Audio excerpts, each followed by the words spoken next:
Hey y'all, and welcome back to Lantern Creek Farm. Hey guys, I'm sorry for the dim light today, but it is raining outside, and I'm sorry for all the noise, but this is a fully functioning farm. We have all kinds of animals going on in the background. I'm going to try to give you the facts about rabbits feeding. So, here recently, we have a doe in this gray cage in the back. You can kind of see it in the background. She had 6 kits yesterday. The day before that, I had 10 kits born. I'm going to show you kind of the comparison of the two. The main point of this video is going to be about the rabbits feeding. I'm just going to show you a short comparison. That way you can kind of tell what you need to look for. So let's go ahead and grab the older rabbits out, and I'll talk to you about kind of the feeding that's going on. So here's our nest box. These are Miss Beth's babies. She had 10 babies in here. They're absolutely beautiful. We got a good variety of color, and everybody is doing well so far. So let's talk about feeding here for a second. She has 10 babies. Now, rabbits are physically able to feed more than the teats that they have, but a lot of times you're going to have some that are a little bit smaller, some that don't get fed every single time a feeding time comes around. And so let's talk about when those feeding times come around. A doe rabbit is only going to feed her babies typically about 2 times a day. She's going to feed in the morning and she's going to feed in the evening. But typically you're not going to see them feed. You're going to have to base it upon the way the babies look. So let me show you how the babies are supposed to look once they're fed. So I'm going to show you a comparison here. Okay, we're on the ground here. I still don't know if it's going to be a good angle or not. And we have 2 babies in here that are kind of the runts. And there's 2 ones that are specifically that are a lot smaller than the rest.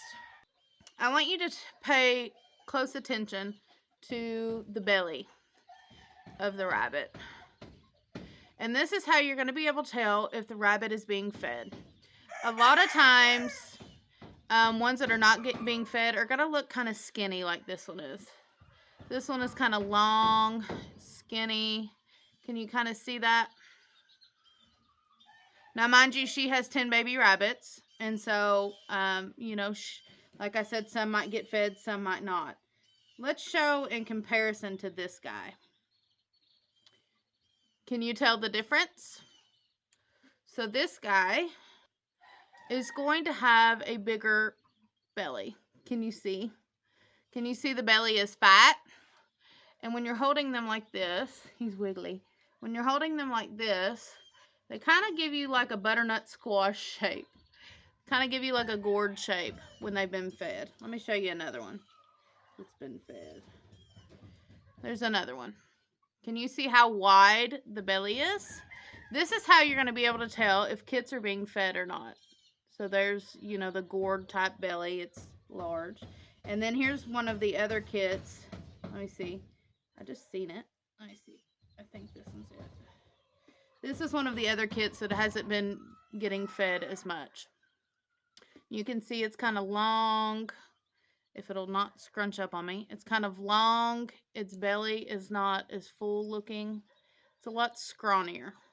Okay. This is Miss Boise's litter. She's a first-time mama. These are her first kits. And she has 6 kits. And so she is physically able, with the amount of teat she has, to feed these very well.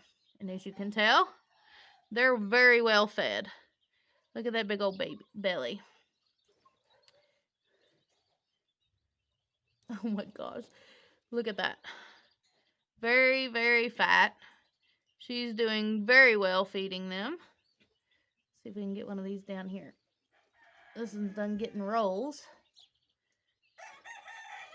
Let's show you a comparison again compared to Beth's to these. Do you see how much larger their belly is? They don't like being on their back. See how much larger their belly is compared to hers? Because she's feeding a lot more, quite a few more babies than Boise is.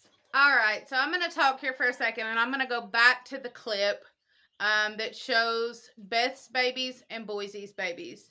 There's a day's difference between the two. It's the difference in the bellies. If you notice, Boise has a lot less babies, and although she's a first-time mama, and I want to go ahead and stress that if you have a first-time mama, you need to be checking those bellies even more regularly than you would with a seasoned mama. You do need to check them with the seasoned mama just to make sure everybody's getting fed, especially if she has a larger litter. She has a litter larger than the amount of teats that she has. But with your new mamas, you need to be checking them every single day. You need to be pulling all of the babies out to make sure that everybody is alive. And within the next 2 to 3 days, you need to be, she needs to have fed the babies. Like I said, sometimes you're not going to see whether they feed them or not. You're not going to physically see them feed the babies, but you can check by those bellies like I showed you today. You want to be checking bellies to see if everybody is full. If not, you might have to pull mama aside and force her to nurse one of the babies. Some mamas do that a little bit better than other ones. Beth specifically doesn't do very well with me putting kits on her. So, that's why it's always good to go ahead and breed. If you have 2 does, to breed 2 does at the same time. That way you can have a nurse mama, or if something happens, mama dies, something happens, she's killing the kits or something like that, you have another doe that you could maybe pass the kits on to, or at least use for a nursemaid. A lot of times if a mom only has 1 or 2 kits, I've seen difference of pictures of mamas I've never experienced it. Mamas having 1 kid and their baby being massive, belly being swollen, and them getting plenty of feed. So it does depend on litter size. Something that also it depends on is how well you are feeding your rabbits. We give our does extra feed while they're lactating. It is springtime now, and so we are getting grass. So they're getting fresh grass every day. They are getting a cup of feed. Now in the wintertime, if I have kits, or in the fall and I don't have as much grass, I give them 2 cups of pelleted feed and hay. But now they are getting about 2 cups of fresh grass, a cup of pelleted hay, and a good handful, or a cup of pelleted feed and a good handful of hay. You want to make sure that you're giving those mamas plenty of feed. That way they can produce that milk. Especially if they have more kits, they're going to need to produce more milk. Well, guys, I tried to make this video short and sweet. Hopefully I got all the facts in, all the information in that you needed. I wasn't going to make this video, and I thought I probably need to make this video. I know that it's something you see a lot on Facebook groups, people asking, how can I tell whether my baby's full, or they'll say, I haven't seen mama feed, I don't think she's feeding the kits, but they don't know how to check to see if she's actually feeding. So I'm going to go ahead and put this video out. But I appreciate y'all watching. I appreciate y'all hanging out, and hopefully we can see you on the next one. We'll see you later. Bye-bye.